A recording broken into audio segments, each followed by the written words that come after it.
একটু গ্রাফিক্যাল রিপ্রেজেন্টেশনের মাধ্যমে দেখে নেব ঠিক কিরকম হতে চলেছে। ধরুন এটা আপনার মোবাইল, এই মোবাইলে হঠাৎ একটা মেসেজ এলো, ওয়ান মেসেজ রিসিভড। স্বাভাবিক, আপনার মেসেজ এসছে, আপনি খুলে দেখবেন, খুলে দেখলেন মেসেজ এসছে আপনার প্যাকেজ গুদামে এসে পৌঁছেছে। কার কাছ থেকে এসেছে এই মেসেজ?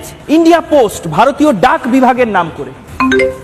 আমরা দুবার ডেলিভারি করার চেষ্টা করেছি, ভুল ঠিকানা থাকায় ডেলিভারি করা যায়নি। 48 ঘন্টার মধ্যে আপনার ঠিকানা আপডেট করুন। ঠিকানা আপডেট করতে ক্লিক করুন এই লিংকে। যদি ভুল করে একবার ক্লিক করে ফেলেন এই লিংকে, ব্যাস ডেবিট 56,000 টাকা, ডেবিট 82,705 টাকা। এই পরিস্থিতির মধ্যে যে কোনো মুহূর্তে পড়তে হতে পারে। ফলে সরকারি বিভাগের নাম করেও যদি SMS আসে তাহলেও ভুলেও সবকিছু ঠিকঠাক যাচাই করে না নিয়ে তাতে ক্লিক করা যাবে না।